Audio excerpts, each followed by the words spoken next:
Hello class 11th, welcome to Zenith Guru Pathshala. मैं हूं निकी पंडित and हम यहाँ पे कर रहे हैं थर्मोडायनेमिक्स एंड आज है हमारा lecture number 6। So last time हमने थर्मोडायनेमिक्स के लॉज स्टार्ट कर दिए थे एंड हमने जीरोथ लॉ ऑफ थर्मोडायनेमिक्स पढ़ लिया था।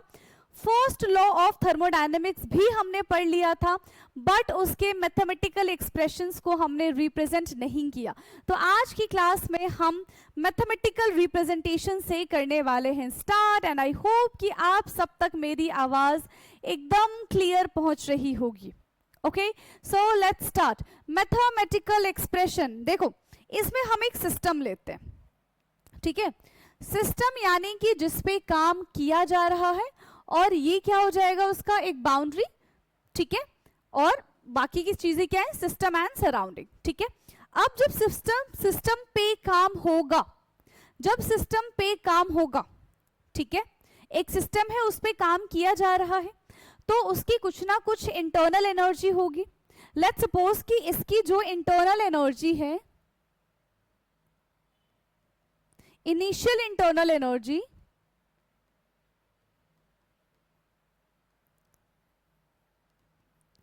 इनिशियल इंटरनल एनर्जी जो है वो हमने क्या मान लिया, U1 मान लिया, ठीक है।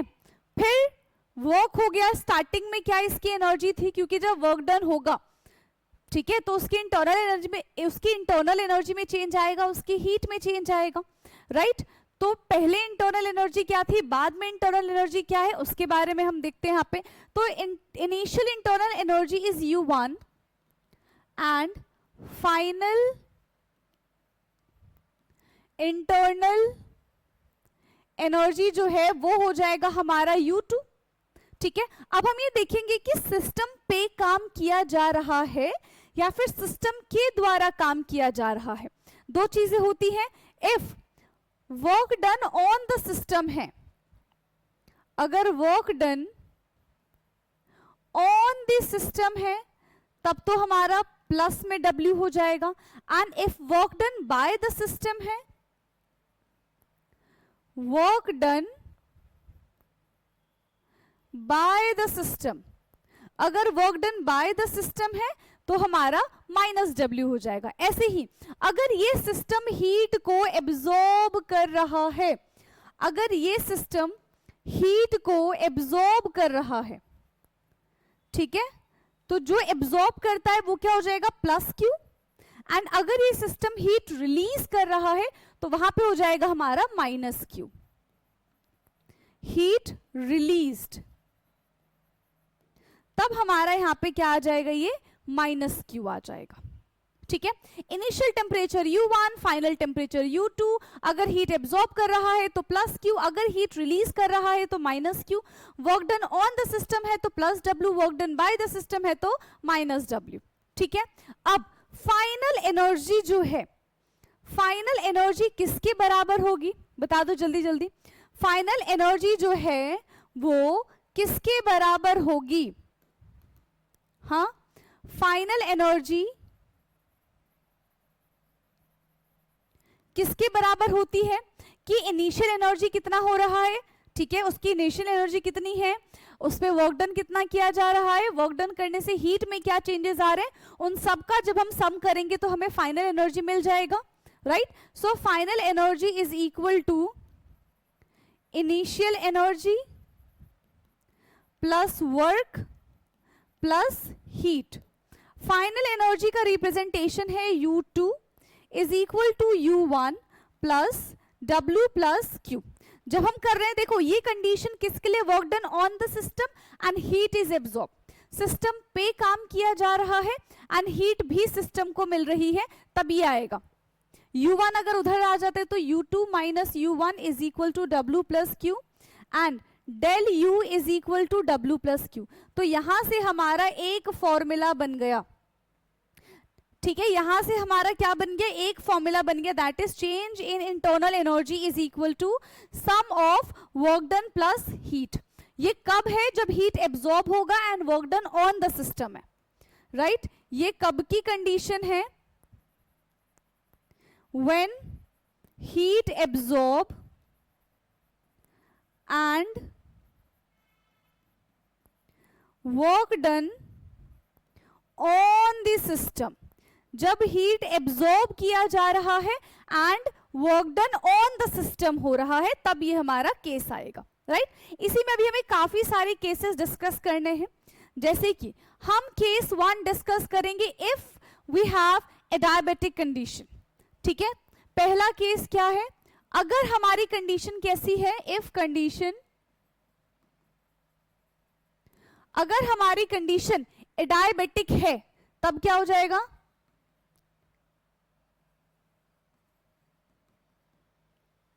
अब देखो डायबिटिक कंडीशन में होता क्या है, डायबिटिक कंडीशन में क्या है, हीट का ट्रांसफर इज 0 है ना। डायबिटिक कंडीशन में हीट का ट्रांसफर कैसा हो जाएगा बेटा, हीट का ट्रांसफर तो भाई हमारा 0 हो जाएगा, मतलब हीट ट्रांसफर नहीं कर रहा, तो जो भी इंटरनल एनर्जी में चेंज आएगा वो सिर्फ और सिर्फ किस पे डिपेंड करेगा कि कितना वर्क डन किया जा रहा है। So work done in A diabetic condition, work done in A diabetic condition, diabetic condition में जब वर्क डन करते हैं तो वो इंटरनल एनर्जी के बराबर होता है। So this is case 1। Now case 2 के बारे में हम बात करते हैं। केस 2 क्या है, अगर हमारा इंटरनल एनर्जी ही 0 है, if there is no change in internal energy, है ना, मतलब initial internal energy and final internal energy दोनों के दोनों सेम है। So if there is no change in internal energy, if del U जो है हमारा 0 है, ठीक है, if there is no change in internal energy, अगर उसके इंटरनल एनर्जी में कोई भी चेंज नहीं है, अगर उसके इंटरनल एनर्जी में कोई भी चेंज नहीं है तो क्या हो जाएगा, del U is equal to W plus Q, ये हमारा फॉर्मूला था, है ना, ये तो हमारा 0 हो गया, 0 is equal to W plus Q. अब इसमें 2 कंडीशन बन सकती है, 2 कंडीशन इसमें बन जाएगी हमारे केस 2 में ही। एक हमारी कंडीशन क्या बन जाएगी, W is equal to minus Q, और एक कंडीशन बन जाएगी Q is equal to minus W। ठीक है, W is equal to minus Q and Q is equal to minus W, ये हमारी 2 कंडीशन बन जाएगी। जब माइनस Q आएगा that means work is done on the system, ठीक है, सिस्टम पे काम किया जा रहा है, heat is release, work is done on the system and यहां पे हीट रिलीज हो रही है। इस केस में क्या हो जाएगा, work is done by the system, यहां पे सिस्टम के द्वारा काम किया जा रहा है and heat is absorbed, and heat is absorbed, और यहां पे हीट एब्जॉर्ब किया जा रहा है। क्लियर। नाउ फिर आता है हमारा केस 3। एक बार हमने वर्क डन खत्म कर दिया, वर्क डन 0 कर दिया, एक बार हमने डायबिटिक कंडीशन लगा दी। जब हमारा वर्क डन ही नहीं हो रहा है, इफ वर्क डन इज 0 तब क्या हो जाएगा, इफ नो वर्क डन, है ना, ये लिख दे, if no work is done तब क्या हो जाएगा, if no work is done, अगर कोई भी काम नहीं हो रहा है, that means W is equal to 0, तो पूरा का पूरा जो इंटरनल एनर्जी है वो किसके बराबर हो जाएगा, पूरा का पूरा जो इंटरनल एनर्जी है वो हमारा हीट के बराबर हो जाएगा।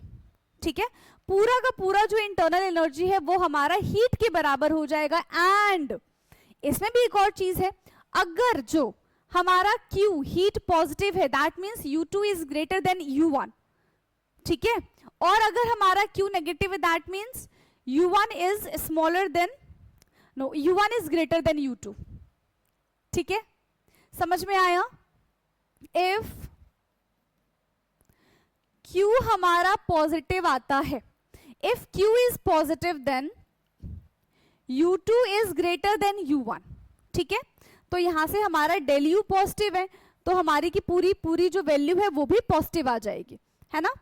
And if Q is equal to negative, अगर हमारा Q नेगेटिव है that means U2 is smaller than U1, हमारा जो U2 है वो स्मॉलर हो जाएगा U1 से, and del U is negative, del U कैसा हो जाएगा हमारा, नेगेटिव हो जाएगा, तो हमारा जो हीट है वो भी नेगेटिव हो जाएगा।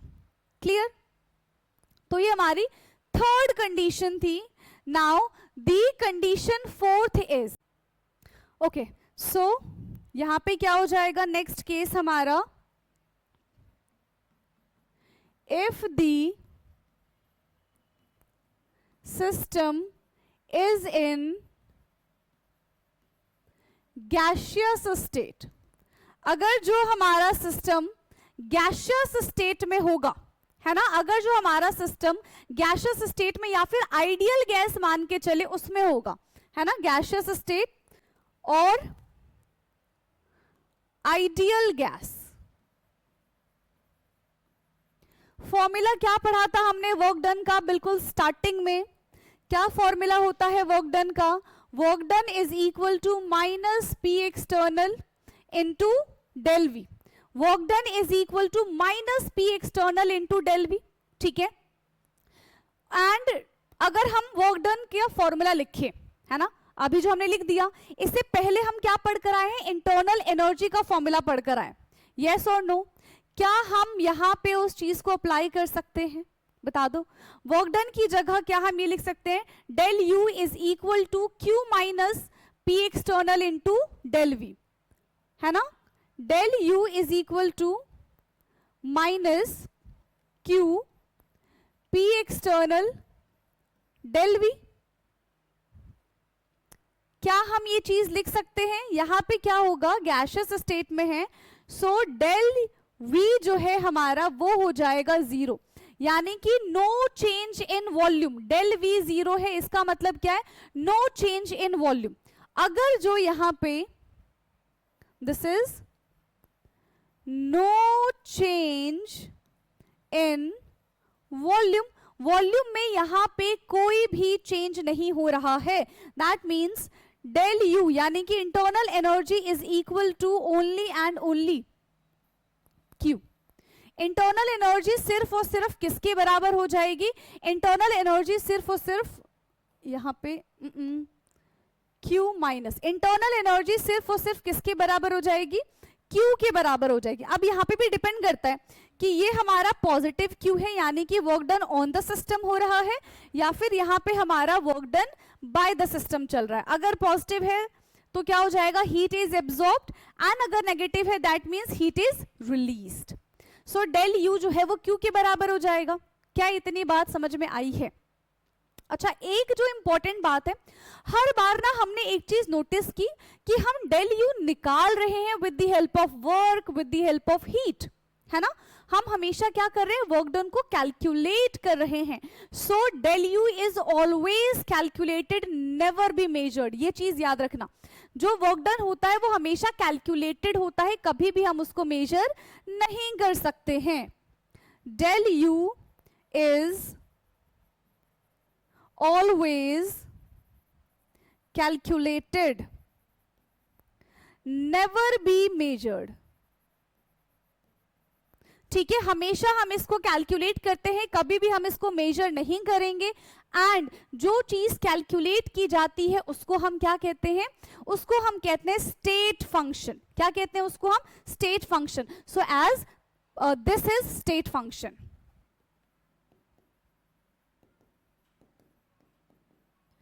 ये हमारा क्या बन जाएगा, ये हमारा बन जाएगा स्टेट फंक्शन। ठीक है, as this is state function. Clear है? क्या ये चीज क्लियर है? नाउ अब देखो यहां पे होता क्या है कि जो वर्क एंड जो हीट है वो हमारा स्टेट फंक्शन नहीं है, वो हमारा पाथ फंक्शन है, क्योंकि वो हमको पाथ से बताता है कि भाई इस पाथ को हमने फॉलो करके काम किया एंड इस पाथ को हमने फॉलो करके काम किया। Let's suppose we have pressure and volume graph. ठीक है, हमारे पास प्रेशर एंड वॉल्यूम ग्राफ है, एक पॉइंट ए है हमारे पास और एक पॉइंट हमारे पास बी है। ठीक है, तो ए से लेकर बी तक पहुंचने में किस पाथ को फॉलो किया, कि ए से लेकर बी तक पहुंच रहे हैं तो यहां पे हमारा वर्क हो रहा है ना, एंड बी से लेकर ए तक पहुंच रहे हैं तो यहां पे हमारा हीट यूज हो रहा है। तो ये पाथ को बताता है कि जब वॉल्यूम प्रेशर चेंज हो रहा है ना, कौन से पाथ को हमने फॉलो किया वर्क डन एंड हीट करते समय। तो वर्क डन और हीट इस चीज को बताता है। तो जो भी पाथ को बताएगा उसको हम क्या बोलते हैं, पाथ फंक्शन बोलते हैं। अभी हमने देखा स्टेट फंक्शन क्या होता है, विच कैन बी कैलकुलेटेड। सो यहाँ पे हम क्या लिखेंगे, work and heat our path function. ये हर एक पॉइंट आपको पता होना चाहिए। Work and heat our path function.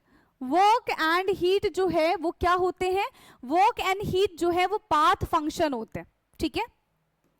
सो यहां से हमारा जो फॉर्मूला बना del U is equal to W plus Q, ठीक है, जहां पे डेल यू हमारा क्या था, del U is a state function and Q plus W is path function, ठीक है। This is state function and this is path function. एक हमारा यहाँ पे स्टेट फंक्शन है एंड एक हमारा यहाँ पे क्या हो जाएगा, पाथ फंक्शन है। One is a state function and another one is path function, ठीक है। नाउ यहाँ पे हमारा वर्क डन वाला और ये जो फर्स्ट लॉ ऑफ थर्मोडायनेमिक्स था वो होता है ओवर, एंड अब हम स्टार्ट करने जा रहे हैं अपनी नई थियरी, ठीक है, नया topic, that is enthalpy.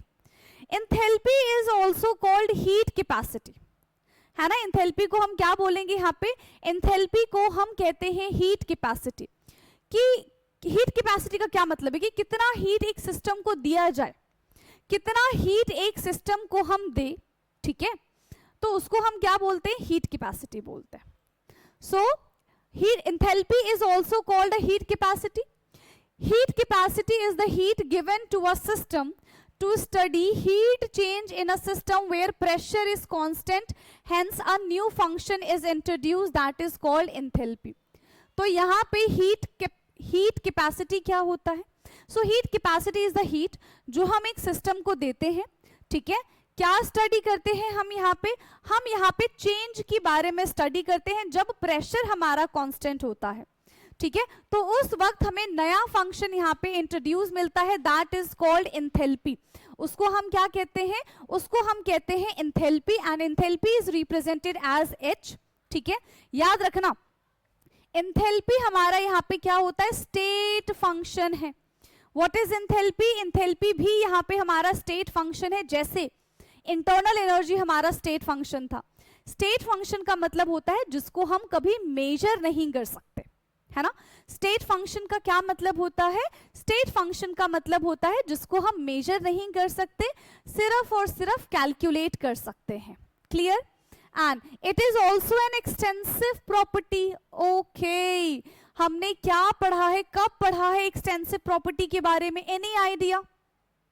Yes, any idea. हमने इंटेंसिव एंड एक्सटेंसिव प्रॉपर्टी पढ़ा था। हमने देखा था एक्सटेंसिव प्रॉपर्टी क्या होता है, या तो ratio of two intensive property is known as extensive property, and the second one is जो अमाउंट पे डिपेंड नहीं करता है ना, जो अमाउंट पे डिपेंड नहीं करता है उसको हम क्या कहते हैं, उसको हम कहते हैं एक्सटेंसिव प्रॉपर्टी। ओके, क्या इतनी चीजें क्लियर हैं? एंथैल्पी में हम किसके बारे, enthalpy is a new term, है ना। जब हम ये हमने एंथैल्पी कब निकाला, जब हमने हीट कैपेसिटी के बारे में बात की। Heat capacity is the heat given to a system, कि हम एक सिस्टम को कितना हीट दे रहे हैं, that is called heat capacity.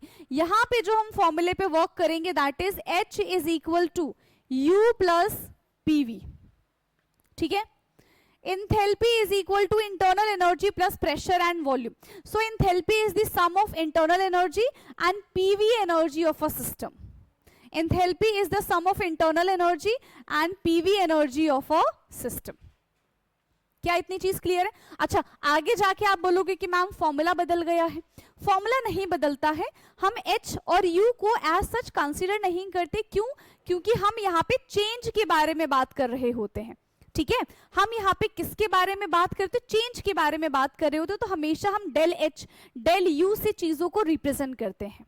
ठीक है, नाउ अब बात करते हैं हम केमिकल रिएक्शन के बारे में। तो देखो, एक हमारे पास एक A नाम का रिएक्टेंट है जिससे B नाम का प्रोडक्ट बन रहा है। ठीक है, एक A नाम का हमारा रिएक्टेंट है जिससे B नाम का क्या बन रहा है? हमारा प्रोडक्ट बन रहा है। ठीक है, एक की एंथैल्पी H1 है, एक की एंथैल्पी हमारी H2 है। क्योंकि स्टार्टिंग में कुछ ना कुछ इसकी एनर्जी रहेगी, बाद में जाके इसकी कुछ ना कुछ एनर्जी हो जाएगी, तो इसलिए हमने ये मान लिया। अब चेंज इन एंथैल्पी क्या हो जाएगा? H2 minus H1। Change in enthalpy क्या होता है? फाइनल एंथैल्पी यानी कि final energy minus initial energy. तो हमेशा यहाँ पे हम चेंज से ही रिप्रेजेंट करेंगे। तो अब हमारा फॉर्मूला क्या बन जाएगा? Del H is equal to del U plus del PV। Del H is equal to del U plus del PV, ये हमारा अब फॉर्मूला बन गया। Del H is change in enthalpy, del U is change in energy, है ना? This is change in enthalpy and change in energy. एक में enthalpy में चेंज हुआ है और एक में हमारे एनर्जी में चेंज हुआ है। Del U is internal energy, already हम काफी बार इसको डिस्कस कर चुके हैं। ठीक है, क्लियर है? अब इसको कैसे लिखें डेल पीवी को? तो एक बार हम चेंज इन वॉल्यूम कर देते हैं, एक बार हम इन चेंज इन प्रेशर कर देते हैं। ठीक है, एक बार हम क्या करेंगे? चेंज इन, देखो, del H is equal to del U plus P del V plus V del P, इस तरीके से। तो ये हमारा एक इक्वेशन बन गया जहां पे V डेल P जो होता है क्या है? वो वेरिएबल प्रेशर है एंड यहाँ पे कांस्टेंट वॉल्यूम है। देखो, यहाँ पे वेरिएबल प्रेशर कांस्टेंट वॉल्यूम और यहाँ पे कांस्टेंट वॉल्यूम वेरिएबल प्रेशर। ठीक है, आ गया समझ में? डेल मतलब वो चेंज रिप्रेजेंट कर रहा है। क्लियर है? अब देखो, हमने अभी क्या बात की थी कि हमारे पास A एक रिएक्टेंट है जिससे B एक प्रोडक्ट बन रहा है। दोनों के दोनों जो है हमारे, वो कितने ATM पे काम हो रहा है? 1 ATM पे काम हो रहा है। अब जब प्रेशर इनका सेम है तो डेल P हमारा क्या हो जाएगा? 0 हो जाएगा। अगर हमारा यहाँ पे प्रेशर दोनों में सेम है कि रिएक्टेंट का भी 1 ATM है, प्रोडक्ट भी 1 ATM है, मतलब डेल P कैसा है यहाँ पे हमारा बेटा? डेल P जो है हमारा यहाँ पे वो 0 हो गया। So equation can be rearranged as, so equation can be rearranged, equation को हम कैसे रीअरेंज करेंगे? तब ये पूरी वैल्यू हमारी 0 हो गई। Del H is equal to del U plus P del V, क्योंकि P हमारा क्या हो गया यहाँ पे? P हमारा यहाँ पे कांस्टेंट हो गया। Now this is second equation. ठीक है, ये हमारा क्या है? Second equation. ये U है, डेल U, ये बन गया है हमारा सेकेंड इक्वेशन। ठीक है, अच्छा, हमने डेल U का एक फॉर्मूला पढ़ा था, अभी जस्ट थोड़ी देर पहले पढ़ा था। Del U is equal to Q plus W, है ना? Del U is equal to Q plus W। क्यों ना हम डेल U की जगह वो वाली वैल्यू पुट कर दे, अभी जो हमने लिखा ना पीछे, del H is equal to del U plus P del V। तो डेल U की जगह ना हम ये वाली वैल्यू रख देते, तब हमारा क्या फॉर्मूला बन जाएगा? Del H is equal to Q plus W P del V। This is equation third. हम अभी भी नहीं रुकने वाले हैं, है ना? हम अभी भी नहीं रुकने वाले। अब वर्क डन का फॉर्मूला हमने क्या पढ़ा हुआ है? तो मैम हमने वर्क डन का तो एक ही बहुत इंटरेस्टिंग सा फॉर्मूला पढ़ा है, P external into del V। तो क्यों ना P external into del V हम W की जगह रख ही दे, रख सकते हैं ना? तो क्या बन जाएगा? Del H is equal to Q, ठीक है, और यहाँ पे हमारा minus P external del V plus P del V, इससे हमारा ये चला जाएगा और डेल H जो है यानी कि इंथैल्पी जो है वो किसके बराबर आ गई, इंथैल्पी जो है देखो हमारे हीट के बराबर आ गई। अभी हमने देखा था ना enthalpy is the heat capacity, calculate कर दिया हमने enthalpy is the heat capacity. If Q is positive that means heat is absorbed, ठीक है, यहाँ पे हीट एब्जॉर्ब हो रहा है बाय द सिस्टम और ऑन द सिस्टम, कुछ भी हो सकता है, ठीक है। हीट यहाँ पे क्या हो रहा है, एब्जॉर्ब हो रहा है कि रिलीज हो रहा है। अगर पॉजिटिव है तो हीट एब्जॉर्ब हो जाएगा और अगर नेगेटिव है मतलब हीट रिलीज हो जाएगा। अगर पॉजिटिव है तो हीट एब्जॉर्ब हो जाएगा, अगर नेगेटिव है तो हीट क्या हो जाएगा, रिलीज हो जाएगा। क्या इतनी चीजें समझ में आई हैं, ठीक है। तो यहां से फाइनल जो हमारा देखो एंथैल्पी का फॉर्मूला हम मेंशन करेंगे ना, that is del H is equal to del U plus P del V. ये अभी तक हमको फॉर्मूला समझ में आया है ना, ये अभी तक हमको एक फॉर्मूला समझ में आया है। बट हम एक रिएक्शन से इसको समझने की कोशिश करते हैं, ठीक है। हम एक रिएक्शन से इसको समझने की कोशिश करेंगे। हमारे पास एक आर रिएक्टेंट है जिससे पी प्रोडक्ट बन रहा है। इमेजिन, हमने इमेजिन कर लिया कि हमारे पास एक आइडियल गैस इक्वेशन है, ठीक है। आपको क्या इमेजिन करना है, you have an ideal gas equation जहां से रिएक्टेंट से प्रोडक्ट बन रहा है, ठीक है। सबकी अपनी अपनी एक प्रॉपर्टी होगी, रिएक्टेंट का मोल कुछ हो सकता है, प्रोडक्ट का मोल कुछ हो सकता है। तो ये रिएक्टेंट का मोल है हमारा, ये हमारा बन गया प्रोडक्ट का मोल, रिएक्टेंट का वॉल्यूम एंड ये हमारा प्रोडक्ट का वॉल्यूम।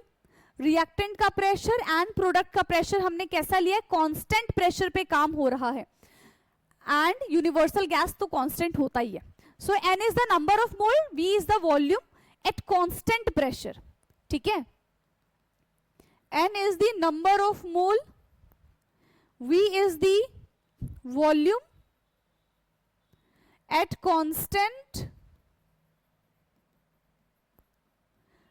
प्रेशर एंड R जो है वो होता है हमारा यूनिवर्सल गैस कांस्टेंट, ठीक है। R हमारा क्या होता है, R हमारा होता है यूनिवर्सल गैस कांस्टेंट। अब आइडियल गैस इक्वेशन क्या होती है, from an ideal gas equation, हमने तो भाई एक ही लाइन पढ़ी है, PV is equal to nRT। Reactant के लिए यहाँ पे अलग वैल्यू हमको देखने के लिए मिलेगी एंड प्रोडक्ट के लिए हमको अलग वैल्यू देखने के लिए मिलेगी। फॉर रिएक्टेंट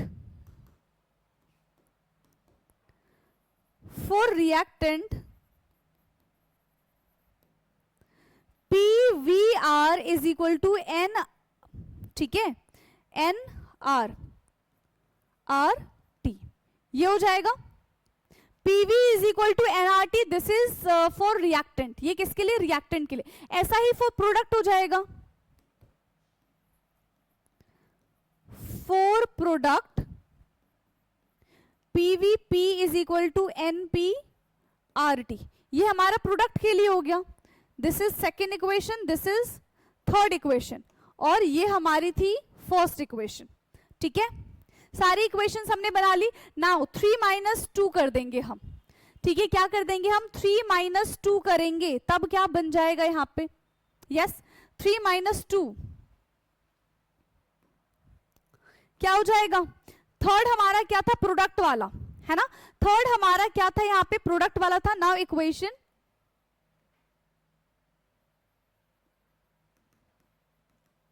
3 माइनस 2 कर दो, ठीक है। तो pressure volume of product minus pressure volume of reactant, यही करेंगे हम, pressure volume of reactant NRT, third minus करें ना, P आएगा यहाँ पे, माइनस NRT ये आ जाएगा। यहां से हमने क्या चीज देखी, प्रेशर तो कांस्टेंट है भाई, V product minus V reactant is equal to V product minus V reactant, यहाँ पे N product minus number of moles of product minus number of moles of reactant and RT जो है वो common आ जाएगा। इसको हम कैसे लिख सकते हैं, P del V is equal to this is, इसको हम पता है क्या बोलते हैं, Ng बोलते हैं। Ng क्या है, अब ये Ng क्या है, Ng means change in moles from reactant to product, change in moles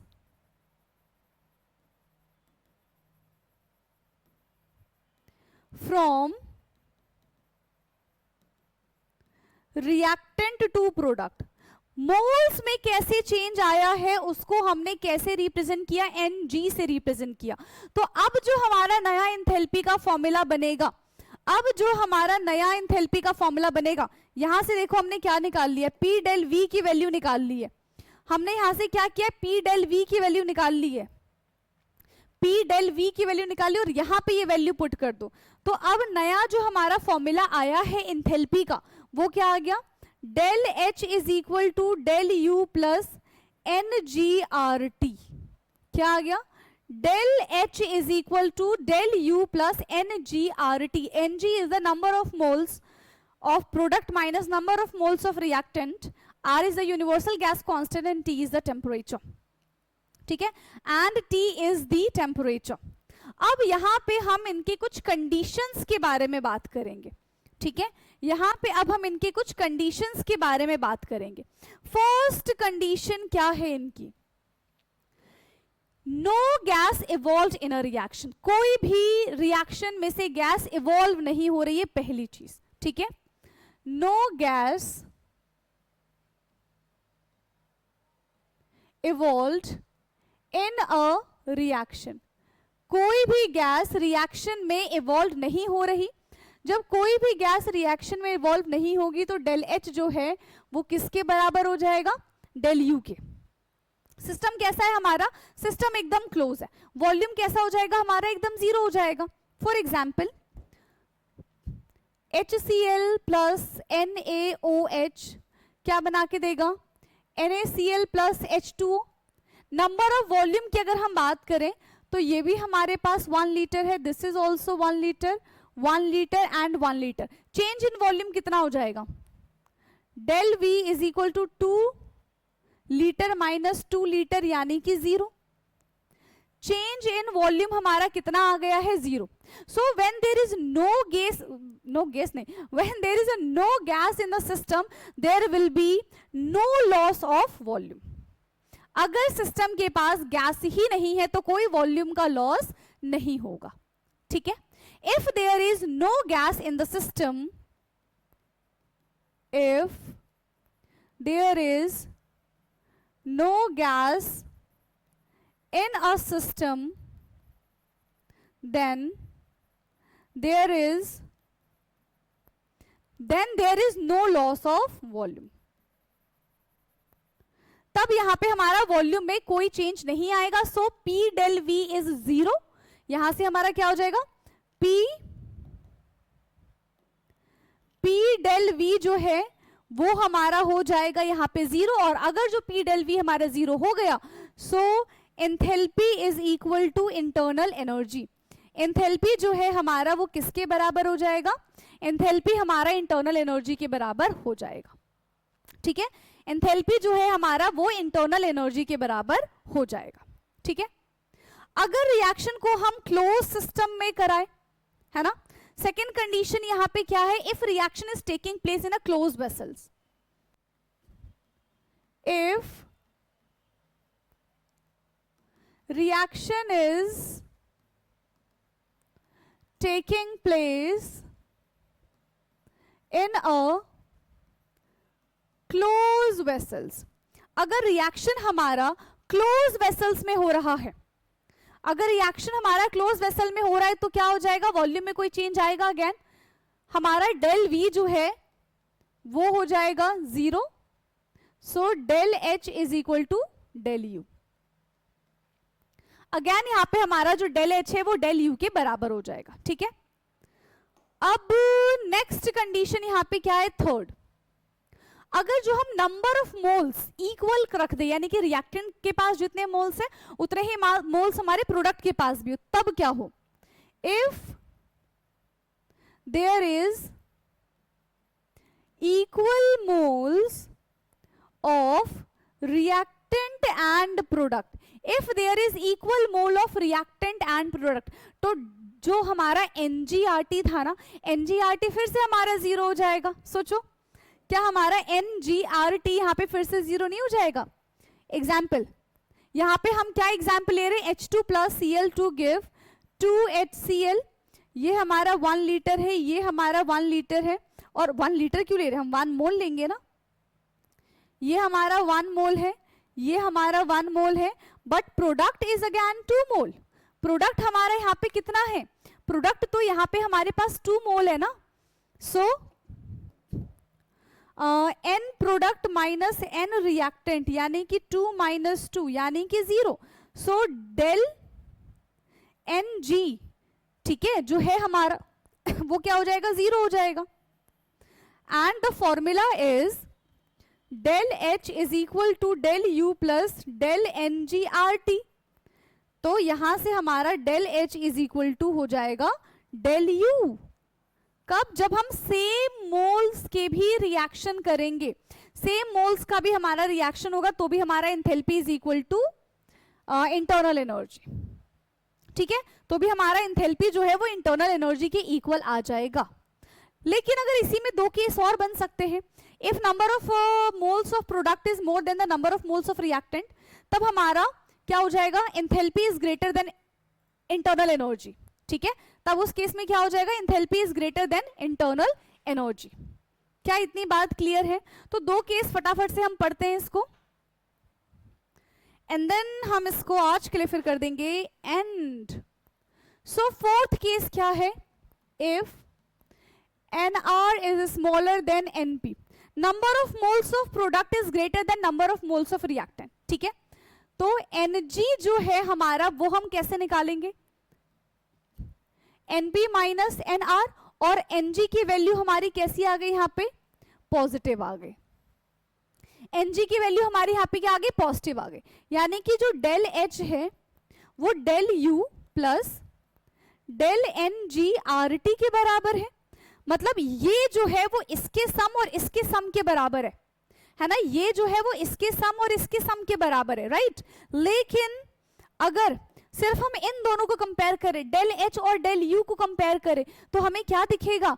कि definitely del H is greater than del U, क्योंकि ये तो एक्स्ट्रा में लग रखा है ना, ये तो एक्स्ट्रा में लग रखा है. लेकिन अगर वहीं इसका उल्टा हो जाए, if NP is greater then NR, अगर NP ग्रेटर है NR से, तब क्या होगा? If NP is greater then NR, तो ये तो हमारा बनेगा ही. Ng जो है वो हमारा नेगेटिव आ जाएगा. And del H is equal to del U minus del NGRT. यानी कि फॉर्मूला बनाने के लिए, मतलब सोचो, एंथैल्पी की इक्वल करने के लिए हमने इंटरनल एनर्जी में से इसको माइनस कर दिया है. तो यहाँ पे internal energy is del U is greater than del H. यहाँ पे हमारा डेल U जो है वो ग्रेटर हो जाएगा डेल H के कंपैरिजन में. ठीक है, तो यहाँ पे हमारा एंथैल्पी जो है वो फिलहाल के लिए होता है खत्म. बाकी अब नेक्स्ट क्लास से हम हीट कैपेसिटी के बारे में बात करेंगे. ठीक है, कि हीट कैपेसिटी क्या होती है, CV, CP, बहुत सारी चीजें हैं अभी इसमें डिस्कस करने के लिए. ठीक है, तो आज के लिए इतना ही. बाकी का डिस्कशन करेंगे हम अपने नेक्स्ट क्लास में. तब तक के लिए पढ़ते रहिए. Thank you so much.